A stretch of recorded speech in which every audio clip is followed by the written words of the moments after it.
बिस्मिल्लाहिर्रहमानिर्रहीम। अस्सलाम वालेकुम class 9। I hope all of you are fine और अपनी स्टडीज़ पर बहुत ज़्यादा फोकस कर रहे होंगे। तो बच्चों, हमने अपना बायोमोलिक्यूल्स का चैप्टर स्टार्ट किया हुआ था जिसमें मेजर बायोमोलिक्यूल्स को अब हम डिस्कस कर रहे थे। जैसे प्रीवियस लेक्चर में कार्बोहाइड्रेट्स को हम बहुत डिटेल से उसके फॉर्म स्ट्रक्चर्स को और सब चीज़ों को समझ चुके हुए हैं।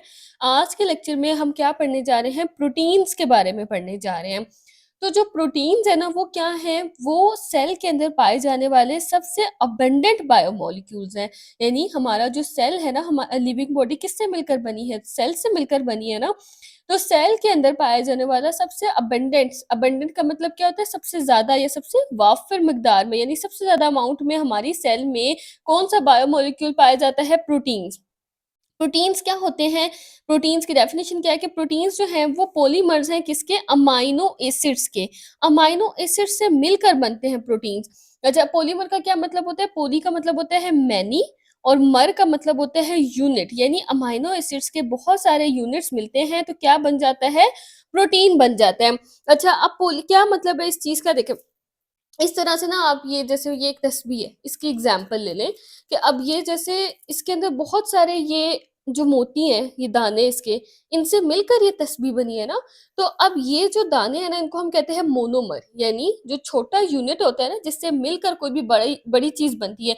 अब ये कितने सारे दाने मिल मिल के एक पूरी तस्वीर बनी। तो ये जो छोटा यूनिट होता है ना, किसी भी बड़ी चीज का छोटा यूनिट जिससे मिलकर वो बन रही है, तो उसे हम कहते हैं मोनोमर। तो ये जो इसके दाने हैं ना, ये क्या है, ये मोनोमर्स हैं। और इन सब दानों से मिलकर जो एक पूरा ये एक तस्बीह एक बनी है, पूरा एक स्ट्रक्चर बना है तस्बीह का। तो इस तस्बीह को हम क्या कहते हैं, पॉलीमर, यानी ये बहुत सारे मैनी यूनिट्स से मिलकर ये बना है एक स्ट्रक्चर। तो ये पॉलीमर है। और जो इसके छोटे सब यूनिट्स होते हैं जिनसे मिलकर ये बनती है, उसे क्या कहते हैं, मोनोमर। तो अमाइनो एसिड्स, इस चीज में हमारे पास जो अमाइनो एसिड्स हैं वो क्या है, वो मोनोमर्स हैं। और उससे मिलकर जो बहुत सारे अमाइनो एसिड्स मिलकर प्रोटीन्स बनाते हैं, तो प्रोटीन्स क्या हैं, पॉलीमर्स हैं। तो इस चीज में आपने कंफ्यूज नहीं होना। प्रोटीन्स जो है वो क्या करते हैं, वो हमारे सेल का स्ट्रक्चर बनाते हैं, यानी कि जो सेल का एक फ्रेमवर्क होता है ना, पूरा सेल का, कि सेल का ढांचा, एक स्ट्रक्चर, सेल किस तरह से सेल की बनावट होगी, वो सब जो है वो कौन करता है, प्रोटीन्स करते हैं। उसके अलावा ऑर्गेनिजम्स यानी जानदार जो है वो जो कुछ कर रहे होते हैं, प्रोटीन्स उस हर चीज में जो है वो इन्वॉल्व होते हैं, पार्टिसिपेट करते हैं, किस तरह से हर एक्टिविटी में हमारी इन्वॉल्व है। यानी कि डाइजेशन में, जब खाना खाते हैं तो उसको हजम करने के लिए, या फिर बॉडी के मूवमेंट में, या हमें जब भी कोई जख्म होता है तो उसके बाद उसके अंदर रिपेयरिंग होती है, हीलिंग होती है उसकी, उन सब में प्रोटीन्स इन्वॉल्व होते हैं। प्रोटीन्स के बगैर कोई भी एक्टिविटी, कोई भी फंक्शन जो है बॉडी का, वो परफॉर्म नहीं हो सकता। अच्छा, अब हमारे पास टॉपिक आ जाता है स्ट्रक्चर ऑफ प्रोटीन्स, के प्रोटीन्स का स्ट्रक्चर किस तरह से है, वो किस तरह से बने हुए हैं। ये भी आपके पास क्वेश्चन में आ सकता है पेपर में कि प्रोटीन्स का स्ट्रक्चर कैसे होता है। तो प्रोटीन्स जो है वो अमाइनो एसिड्स से मिलकर बने, और अमाइनो एसिड्स क्या है, मोनोमर्स है। Proteins are made up of monomers. Proteins monomers से बने हैं, और उन मोनोमर्स का नाम क्या है, अमाइनो एसिड्स। और प्रोटीन्स क्या होते हैं, पॉलीमर्स होते हैं, यानी बड़ा यूनिट जो मैनी यूनिट से मिलकर बनता है। मोनो का मीन्स एक, तो जो एक यूनिट है वो अमाइनो एसिड है, और उस एक यूनिट से मिलके मैनी यूनिट्स जो मिला के एक स्ट्रक्चर बनाते हैं, उसे क्या कहते हैं, उसे प्रोटीन्स कहते हैं। अच्छा, डिफरेंट प्रोटीन्स जो है उनके अंदर different number of amino acids होते हैं। यानी कि अगर हमारे पास जो है हर प्रोटीन के अंदर डिफरेंट नंबर है अमाइनो एसिड्स का। जैसे इंसुलिन एक प्रोटीन का नाम है, एक प्रोटीन है इंसुलिन। अच्छा, उसके अंदर 51 अमाइनो एसिड्स होते हैं। हीमोग्लोबिन भी एक प्रोटीन है जो हमारी बॉडी में ऑक्सीजन को सप्लाई करती है, उसके अंदर 574 अमाइनो एसिड्स होते हैं। इंसुलिन क्या करती है, ब्लड में ग्लूकोज के लेवल को कम करती है। ये हमारी बॉडी के अंदर ना एक हार्मोन होता है इंसुलिन। और जब जिन लोगों में इंसुलिन हार्मोन कम होता है, उनका ग्लूकोज लेवल ज्यादा हो जाता है और उनको क्या होती है, डायबिटीज होती है। और डायबिटिक पेशेंट को इंसुलिन ही दिया जाता है ना, डायबिटीज को कंट्रोल करने के लिए। तो इंसुलिन भी एक प्रोटीन है, क्योंकि बहुत सारे हार्मोन्स जो है ना, वो क्या होते हैं, वो प्रोटीन से ही बने होते हैं।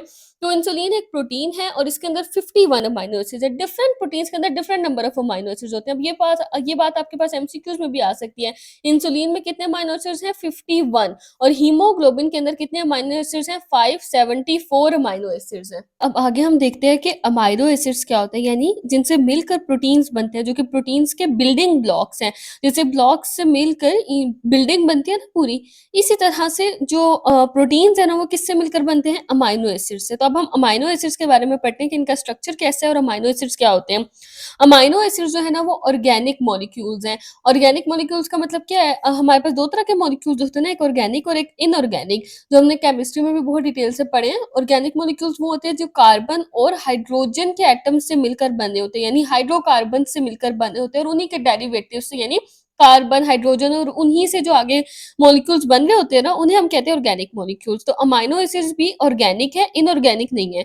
अच्छा, अब ये अमाइनो एसिड्स जो है वो एक स्पेसिफिक नंबर में, स्पेसिफिक नंबर का क्या मतलब है?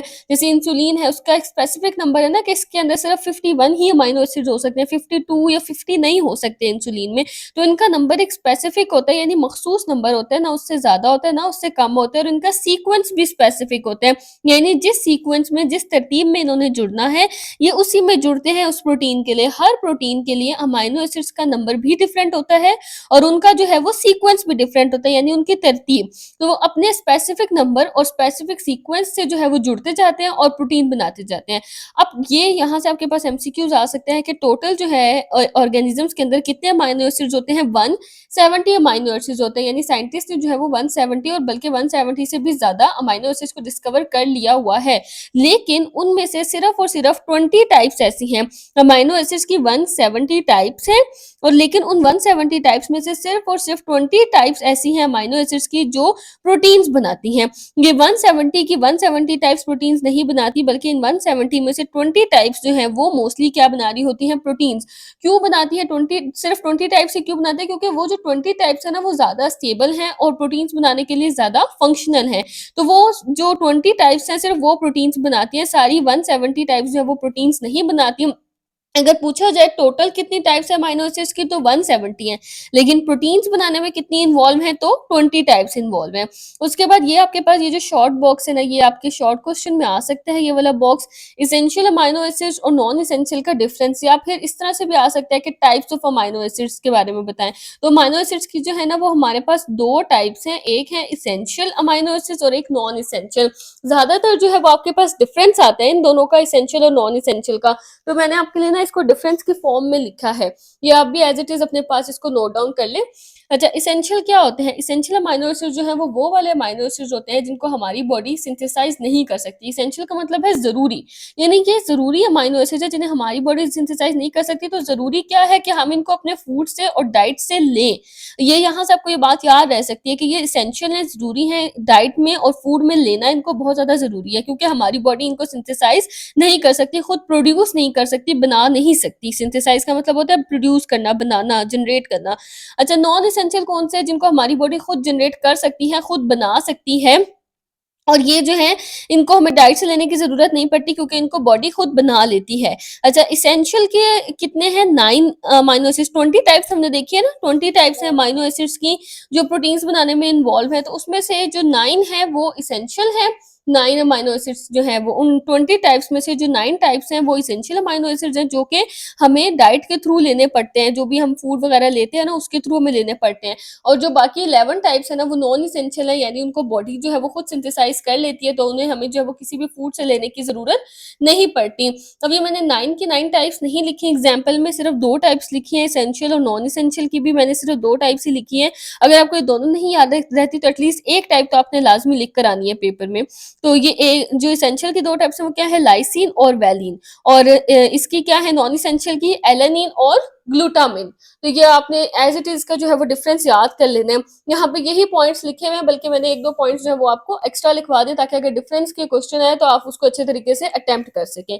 अब इसके बाद ना हमारे पास है अमाइनो एसिड्स की डेफिनेशन। ये आपने as it is word to word याद रखनी है, इसकी डेफिनेशन अमाइनो एसिड की। ये आपके पास शॉर्ट क्वेश्चन में अमाइनो एसिड की डेफिनेशन और स्ट्रक्चर जो है वो अक्सर पूछा जाता है, बहुत इंपॉर्टेंट शॉर्ट क्वेश्चन है, तो ये आपको जो है वो एज इट इज आना चाहिए। अमाइनो एसिड क्या है? सबसे पहले हमने ये डिस्कस कर लिया कि ये एक ऑर्गेनिक मॉलिक्यूल है जो कि अमाइनो ग्रुप से मिलकर बना है। ऑर्गेनिक मॉलिक्यूल है, इसके अंदर क्या चीज है? एक इसके अंदर अमाइनो ग्रुप है, एक इसके अंदर कार्बोक्सिल ग्रुप है, एक इसके अंदर हाइड्रोजन ग्रुप है और एक इसके अंदर साइड ग्रुप है। कितनी चीजें होगी टोटल? टोटल हो गई हैं हमारे पास 4 चीजें। कौन कौन सी 4 चीजें? एक अमाइनो ग्रुप हो गया है, एक कार्बोक्सिल ग्रुप हो गया है, एक हाइड्रोजन ग्रुप हो गया है और एक हमारे पास जो है वो साइड ग्रुप हो गया है। ये 4 आपने चीजें जो है वो याद रखनी है इसकी। अब ये किस तरह से हमारे पास स्ट्रक्चर इनका बना हुआ होता है अमाइनो एसिड्स का, कि अमाइनो एसिड्स के अंदर जो है हमारे पास वो क्या चीज़ें हैं, हम यहाँ पे देखा अमाइनो एसिड्स के अंदर जो है वो 4 चीज़ें हैं। सबसे पहले जो है वो क्या है, वो अमाइनो ग्रुप है। अमाइनो ग्रुप क्या होता है? NH2। अच्छा, उसके बाद इसमें क्या होता है, इसमें कार्बोक्सिल ग्रुप होता है। कार्बोक्सिल ग्रुप को हम का फॉर्मूला हमारे पास क्या होता है? COOH, carboxyl group. अच्छा, ये जो अमाइनो ग्रुप है ना, ये NH2 होता है, इसमें एक नाइट्रोजन है, 2 हाइड्रोजन है। कार्बोक्सिल ग्रुप क्या होता है? कार्बोक्सिलिक एसिड ग्रुप, इसके अंदर कार्बन होता है, अच्छा ये ऑक्सीजन होता है, और ये एक हाइड्रोक्सिल ग्रुप होता है। ये एसिड होता है नेचर में, कार्बोक्सिलिक एसिड होता है, इसीलिए हम इसको अमाइनो एसिड्स कहते हैं, क्योंकि इसके जो 2 मेजर ग्रुप्स है ना, एक अमाइनो ग्रुप और एक ये एसिडिक ग्रुप, तो इनकी इसके अंदर प्रॉपर्टीज पाई जाती हैं दोनों ग्रुप्स की। ये दोनों इसके मेजर ग्रुप है, तो इन्हीं से मिलकर जो है वो इसका नाम हमारे पास क्या होता है? अमाइनो एसिड, क्योंकि एक अमाइनो ग्रुप है और दूसरा एसिडिक ग्रुप है। अच्छा, उसके बाद हमारे पास इसके अंदर क्या चीज़ होती है? हाइड्रोजन H, और एक हमारे पास साइड चेन होती है, जिसको हम किससे रिप्रेजेंट करते हैं? R से। आर का मतलब क्या है? Side chain. ये जो आर वाली साइड चेन होती है ना, ये ही जो है वो क्या करती है, ये हर अमाइनो एसिड को यूनिक बना देती है। यानी हर अमाइनो एसिड में ये जो साइड चेन है ना, आर आर बस ऐसे ही लिखा हुआ है, जैसे हम एक्स लिख देते हैं किसी चीज को, या जिसका हमें नहीं पता, इस तरह करके हम एक्स लिख देते हैं ना, कि एक्स की वैल्यू कुछ भी हो सकती है। इसी तरह की आर जो है, इसकी जगह पे कोई भी जो है वो ग्रुप आके अटैच हो सकता है, और जब कोई भी मॉलिक्यूल यहाँ पे अटैच हो जाता है, तो हर अमाइनो एसिड इसी वजह से डिफरेंट होता है, क्योंकि उसका आर ग्रुप अलग होता है। आर ग्रुप जो है वो हर अमाइनो एसिड का डिफरेंट होता है, और ये ही हर अमाइनो एसिड को क्या बनाता है? यूनिक। अब अमाइनो एसिड का हमारे पास स्ट्रक्चर किस तरह से होता है, आपने यहाँ पे ध्यान से देखना है। सेंटर में हमारे पास क्या है? एक कार्बन एटम है, क्योंकि वैसे भी ये ऑर्गेनिक कंपाउंड है ना, कार्बन और हाइड्रोजन से ही मिलकर बना हुआ है ज्यादातर, यानी कार्बन, हाइड्रोजन और उनके डेरिवेटिव से। अच्छा, अब सेंटर में हमारे पास एक मेन ग्रुप कौन सा है? कार्बन ग्रुप है। अब कार्बन ग्रुप के साथ हमारे पास एक तो क्या अटैच है, यहाँ पे हमारे पास जो है वो अमाइनो ग्रुप अटैच है सबसे पहले। अब अमाइनो ग्रुप हम कैसे लिखेंगे, क्योंकि अमाइनो ग्रुप का जो नाइट्रोजन है ना, वो कार्बन के साथ अटैच होता है, तो हम नाइट्रोजन को इसके साथ अटैच करेंगे, और H2 हम इस तरह से साथ लिख देंगे। फॉर्मूला तो हमारे पास इसका NH2 था ना, लेकिन इसका नाइट्रोजन साथ अटैच होता है, कार्बन के तो हमने नाइट्रोजन को साथ अटैच कर दिया और H2 को उसके साथ लिख दिया, तो ये हमारा NH2 अमाइनो ग्रुप आ गया।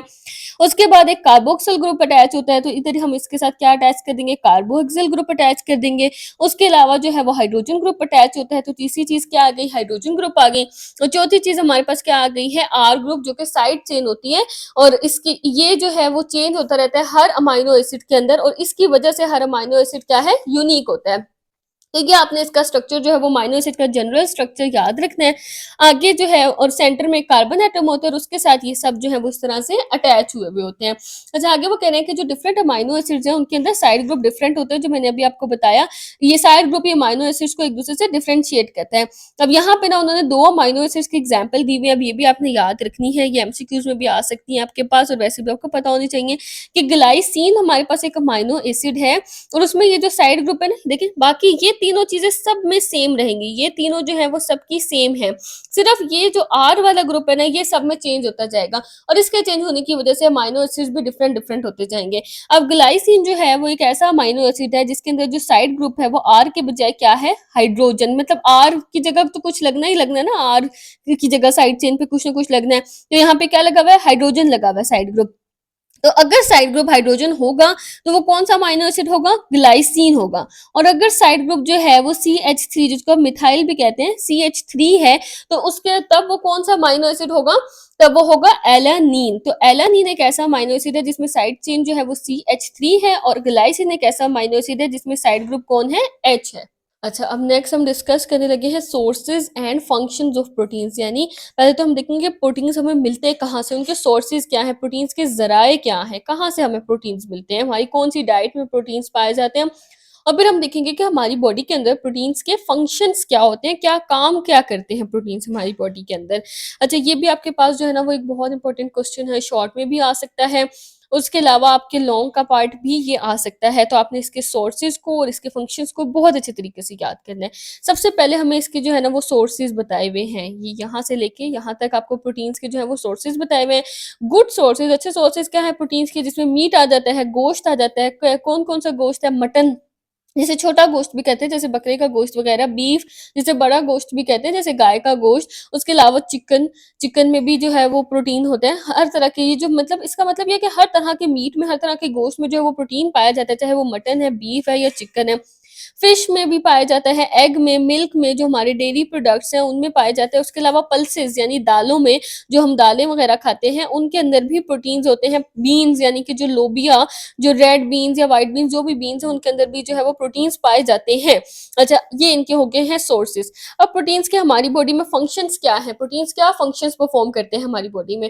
प्रोटीन्स जो है ना वो हमारी सेल मेम्ब्रेन का एक इम्पोर्टेंट पार्ट है। और सेल मेम्ब्रेन क्या चीज़ है, जो कि हमने सेल वाले चैप्टर में बड़े अच्छे से पढ़ी है, कि ये हमारा जो सेल होता है ना अंदर, जिसके अंदर ऑर्गेनेलीज हैं, काफ़ी सारी न्यूक्लियस है, बहुत कुछ है हमारे सेल के अंदर, उसको प्रोटेक्ट करने के लिए बाहर एक मेम्ब्रेन होती है, एक लेयर होती है जो कि अंदर से सेल को प्रोटेक्ट करती है, ये वॉल होती है सेल की, तो इसको हम क्या कहते हैं? सेल मेम्ब्रेन कहते हैं। तो सेल मेम्ब्रेन जो है वो किससे मिलकर बनी है? उसका एक इम्पोर्टेंट पार्ट जो है वो क्या है? प्रोटीन्स है। उसके अलावा उसमें कार्बोहाइड्रेट्स भी होते हैं ना कुछ अमाउंट में, और लिपिड्स भी होते हैं, लेकिन इम्पोर्टेंट पार्ट उसका क्या है? प्रोटीन्स है, उसके स्ट्रक्चर को बनाने के लिए।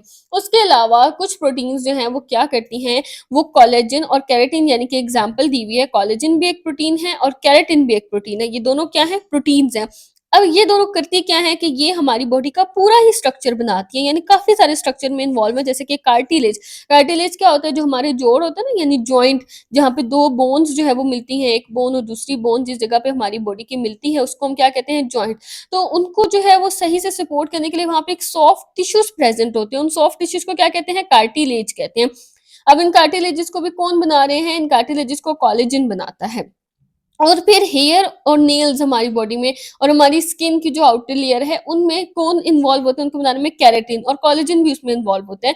तो ये केराटिन और कोलेजन जो है वो कार्टिलेज, हेयर, नेल्स, इन सब का स्ट्रक्चर बनाने में क्या है? इन्वॉल्व होते हैं। उसके अलावा एंजाइम्स भी जो है वो क्या होते हैं? प्रोटीन्स होते हैं। एंजाइम्स हम अब इंशाल्लाह इसके बाद अपना नेक्स्ट चैप्टर जो पढ़ेंगे ना, उसमें हम एंजाइम्स के बारे में बहुत डिटेल से पढ़ेंगे। तो वो जो एंजाइम्स है ना वो भी क्या है? उनकी नेचर क्या है? वो प्रोटीन्स ही हैं वो एंजाइम्स। एंजाइम्स क्या करते हैं हमारी बॉडी के अंदर? जब जो भी कोई रिएक्शन हो रहा होता है ना, बायोकेमिकल रिएक्शन क्यों कहा गया? बायो का मतलब है लाइफ, यानी लिविंग ऑर्गेनिजम्स के अंदर हो रहा है, और रिएक्शन क्या है? केमिकल रिएक्शन है।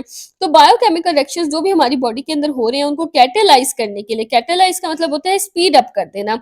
अच्छा, एक होता है रिएक्शन को स्टार्ट करवाना, एक होता है रिएक्शन तो हुआ हो रहा है लेकिन उसको स्पीड अप कर देना, उसके अंदर आके उसको तेज कर देना। तो एंजाइम्स का काम ये होता है कि वो हर किसी भी बायोकेमिकल रिएक्शन को स्पीड अप करवा देते हैं, कैटेलाइज कर देते हैं। तो एंजाइम्स क्या है? वो भी एक प्रोटीन्स हैं, और वो हमारी बॉडी के अंदर बहुत इंपॉर्टेंट रोल प्ले कर रहे हैं कि रिएक्शंस को स्पीड अप कर देते हैं। उसके अलावा जो है वो प्रोटीन्स भी हार्मोन्स होते हैं, हार्मोन्स भी जो है वो प्रोटीन्स होते हैं, यानी कुछ हार्मोन्स हैं वो किससे मिलकर बने होते हैं? प्रोटीन से। अब इसमें हमें जो है वो हम एग्जांपल ले सकते हैं इंसुलिन की, जो भी हमने डिस्कस किया। उसके अलावा ग्लूकागोन जो है वो भी एक हार्मोन है, और वो हार्मोन क्या है? वो भी प्रोटीन्स ही हैं।